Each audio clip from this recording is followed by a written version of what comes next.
जय भारत दोस्तों। Class 10th के सोशल साइंस के अंतर्गत आने वाली हमारी बुक हमारी अर्थव्यवस्था का पहला चैप्टर अर्थव्यवस्था एवं इसके विकास का इतिहास के बारे में हम पढ़ रहे हैं।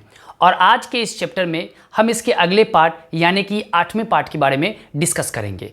पिछले पार्ट में हम लोगों ने जाना था अर्थव्यवस्था की संरचना या अर्थव्यवस्था के क्षेत्र के बारे में। और अर्थव्यवस्था की संरचना या क्षेत्र को हम लोगों ने 3 भागों में बांटा था। 3 भाग होते हैं उसके, प्राथमिक क्षेत्र, द्वितीयक क्षेत्र और तृतीयक क्षेत्र। ये तीनों जो क्षेत्र हैं ये अर्थव्यवस्था का बेसिक संरचना है और इसी पे सारी अर्थव्यवस्था के अंतर्गत आने वाली आर्थिक क्रियाओं का संपादन किया जाता है। उसके डिटेल्स के बारे में हमने जानकारी इकट्ठा करा था और वो बहुत ही इंपॉर्टेंट क्वेश्चन है हमारे 10th बोर्ड के लिए। और जिन बच्चों ने वो वीडियो नहीं देखे हैं कृपया डिस्क्रिप्शन बॉक्स में उनका लिंक मिल जाएगा, आप जा कर के उनको देख करके समझ सकते हैं। आज के इस पार्ट में यानी कि 8वें पार्ट में हम एक बहुत ही इंपॉर्टेंट क्वेश्चन, एक दूसरा इंपॉर्टेंट क्वेश्चन डिस्कस करने वाले हैं और वो क्वेश्चन है आर्थिक आधारभूत संरचना या आंतरिक संरचना। ये जो संरचना है यानी कि आर्थिक आधारभूत संरचना, ये आर्थिक संरचना ये अर्थव्यवस्था को और ज़्यादा मजबूती प्रदान करने में सहायता प्रदान करती है। यानी कि हम जो तीनों क्षेत्र पढ़े हैं या तीनों संरचना पढ़ा है, प्राथमिक क्षेत्र, द्वितीयक क्षेत्र और तृतीयक क्षेत्र, उसमें होने वाली जितनी भी आर्थिक क्रियाएं हैं उनको सपोर्ट करने में, उनको आंतरिक रूप से सपोर्ट करने में, सहायता प्रदान करने में, ताकि अर्थव्यवस्था को और ज़्यादा मजबूती प्रदान किया जा सके। इसके लिए हमको आर्थिक आधारभूत संरचना या आंतरिक संरचना को जानना ज़्यादा जरूरी है। और तो यहाँ पे देख सकते हैं हेडिंग हमारा क्या है, आधारभूत संरचना या आंतरिक संरचना। किसी भी अर्थव्यवस्था की आधारभूत या आर्थिक संरचना अथवा सहायक संरचना 2 प्रकार की होती हैं, सामाजिक तथा आर्थिक। यानी कि आधारभूत संरचना या आंतरिक संरचना को हम सहायक संरचना भी बोलते हैं। ये सपोर्टिंग स्ट्रक्चर होता है, हमें सपोर्ट प्रदान करता है यानी कि अर्थव्यवस्था को सपोर्ट प्रदान करता है। तो ये कितने प्रकार के होते हैं? 2 होते हैं, सामाजिक तथा आर्थिक। अब सामाजिक में देख लें आप क्या है सामाजिक संरचना। इस प्रकार की संरचनाएं हमारी अर्थव्यवस्था को बाहर से अप्रत्यक्ष रूप से सपोर्ट करती है, अप्रत्यक्ष रूप से सहायता प्रदान करती है। यानी कि प्रत्यक्ष रूप से नहीं, सामने आकर के नहीं, बाहर से अप्रत्यक्ष रूप से, यानी कि जो हिडन होता है। मैं इसके बारे में डिटेल से आपसे बात करूंगा कि कैसे ये सपोर्ट प्रदान करता है। तो इस प्रकार की संरचना हमारी अर्थव्यवस्था को बाहर से अप्रत्यक्ष रूप से सहायता प्रदान करती है, जिसमें शिक्षा, प्रशिक्षण एवं शोध, स्वास्थ्य एवं परिवार कल्याण, आवास इत्यादि सामाजिक संरचना के मुख्य अंग है। यानी कि सामाजिक संरचना का मुख्य अंग क्या हो गया? शिक्षा, प्रशिक्षण एवं शोध। अब इसको आप ऐसे समझ लीजिए, मान लेते हैं कि प्राथमिक क्षेत्र में आने वाला जो आर्थिक क्रिया है कृषि, वो करना है आपको। यानी कि खेती बाड़ी से संबंधित आर्थिक क्रियाएं करके आप अर्थव्यवस्था को मजबूती प्रदान करने वाले हैं। तो एक बात मुझे बताइए, अगर आप एक शिक्षित किसान हैं, आप एक पढ़े लिखे किसान हैं, तो क्या एक अनपढ़ किसान से आप ज़्यादा आर्थिक क्रियाएं नहीं कर पाएंगे खेती के थ्रू? आजकल आप लोगों ने बहुत सारे एग्जाम्पल्स, बहुत सारे न्यूज़पेपर में आप लोगों ने उदाहरण देखा होगा, बहुत सारे न्यूज़ आपको देखने के मिले होंगे कि आजकल बड़े बड़े पैकेज को, बहुत सारे ऐसे लोग हैं जो बड़े बड़े पैकेज को, बड़ी बड़ी कंपनियों को छोड़ करके वो आते हैं और वो एक उन्नत तकनीक से क्या करते हैं? कृषि करते हैं। और वो कृषि करके वो अपनी अर्थव्यवस्था को जो सैलरी कमाते थे उससे कहीं ज़्यादा सैलरी, वो कहीं उससे ज़्यादा कहीं आर्थिक रूप से वो अपने आप को मजबूत प्रदान कर रहे होते हैं।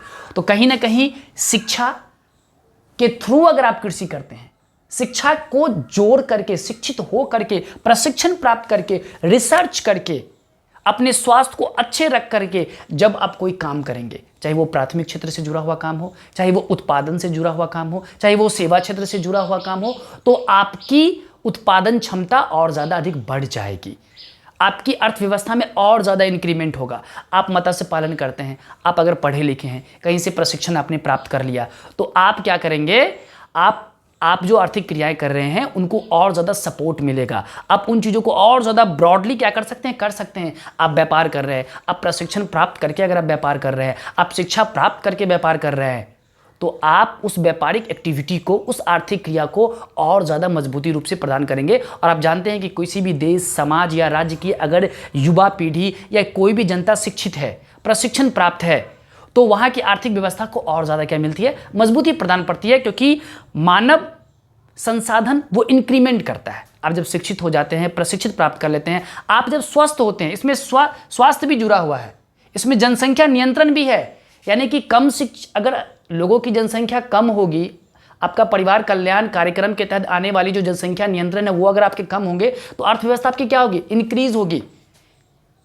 तो ये सब एक्टिविटी यानी कि ये सब चीजें जो है प्रशिक्षण, शिक्षा, शोध, स्वास्थ्य, परिवार कल्याण, आवास, ये सारे के सारे अर्थव्यवस्था को बाहर से क्या करता है, सपोर्ट प्रदान करता है।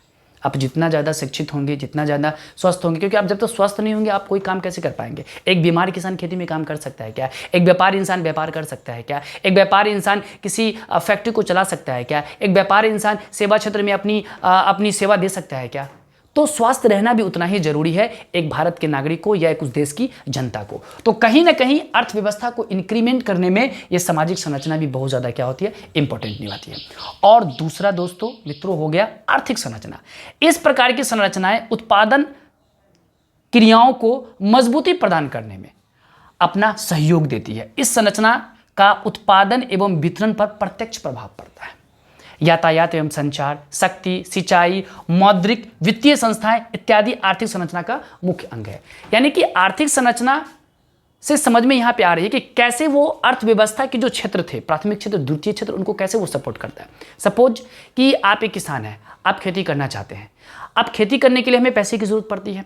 आपके पास कुछ पैसा है, कुछ और पैसा अगर मिल जाते तो आप अच्छे से खेती कर पाते। आप एक ट्रेडिशनल खेती नहीं कर करके जो टेक्निकल खेती है, जैसे टेक्निकल फसल है, बागवानी की खेती है, वो आप करना चाहते हैं, तो उसके लिए आपको मौद्रिक मुद्रा की आवश्यकता पड़ेगी। और वो मुद्रा आपके पास कहाँ से आएगा? अगर आपके पास खुद नहीं है तो आप बैंक से लोन लेंगे। यानी कि वित्तीय संस्थाएं मौद्रिक को बढ़ावा दे करके आपके अर्थव्यवस्था को और ज़्यादा क्या करेगा, स्ट्रांग बनाएगा। उसके अलावा अगर आप खेती कर रहे हैं और आपकी उत्पादन हुई खेतों में आप व्यापार कर रहे हैं, आपको सामान मंगाना है, तो यातायात उसमें बहुत ज़्यादा इंपॉर्टेंट रोल निभाएगा। आप अगर कोई फैक्ट्री खोल रहे हैं तो आपको शक्ति चाहिए, आपको ऊर्जा चाहिए कि नहीं चाहिए मशीनों को रन करने के लिए। तो कहीं ना कहीं ये जो आर्थिक संरचना है ये अर्थव्यवस्था को और ज़्यादा क्या करेगा, बूस्ट करेगा। आप पुरानी ट्रेडिशनल रूप से खेती कर रहे थे, अब आपने क्या किया, उसमें ट्रैक्टर ला करके आपने यंत्रों की मदद से आपने क्या किया, खेती करने लगे। आपको उन्नत किस्म की सिंचाई व्यवस्था अगर मिल जाए, एक ट्रेडिशनल होता है कि वर्षा हुई हम उस पर निर्भर हैं, और एक सिंचाई की अच्छी व्यवस्था हो जाए तो क्या होगा, आप जो भी खेती कर रहे हो उसमें और ज़्यादा क्या मिलेगा, बूस्ट मिलेगा। आप प्राकृतिक के भरोसे, भगवान के भरोसे उस पर डिपेंड नहीं रहेंगे। तो कहीं ना कहीं यातायात एवं संचार, आपकी कम्युनिकेशन व्यवस्था अच्छी होनी चाहिए, ताकि आप जो भी उत्पादन की काम कर रहे हैं, जो भी आर्थिक क्रियाएं काम कर रहे हैं, वो जल्दी से जल्दी मार्केट में पहुंच जाए, बिक जाए। तो इससे क्या होगा, अर्थव्यवस्था को और ज़्यादा बूस्ट मिलेगा। तो मित्रों कहीं ना कहीं ये दोनों क्रियाएं, यानी कि ये सामाजिक संरचना और ये आर्थिक संरचना, दोनों अर्थव्यवस्था की एक आंतरिक संरचना है, एक सहायक संरचना है, जो अर्थव्यवस्था में आने वाले जितने भी क्रियाएं हैं उनको और ज़्यादा क्या करती है, बूस्ट करती है। तो दोस्तों मुझे उम्मीद है आप इन चीज़ों को समझ गए होंगे। मिलते हैं अगले टॉपिक में, इसी चैप्टर के अगले पार्ट में। लंबा चैप्टर है, अच्छे से समझेंगे, थोड़ा थोड़ा समझेंगे, लेकिन अच्छे से समझेंगे, नोट डाउन करेंगे, एक नोट्स बनाएंगे, और उम्मीद है कि आने वाले एग्जाम में ये वीडियो, ये नोट्स आपको बहुत ही ज़्यादा मददगार साबित। दोस्तों अगर आपने अभी तक हमारे चैनल को सब्सक्राइब नहीं किया है तो प्लीज़ सब्सक्राइब करके हमें सपोर्ट करें। मिलते हैं अगले वीडियो में, तब तक के लिए धन्यवाद।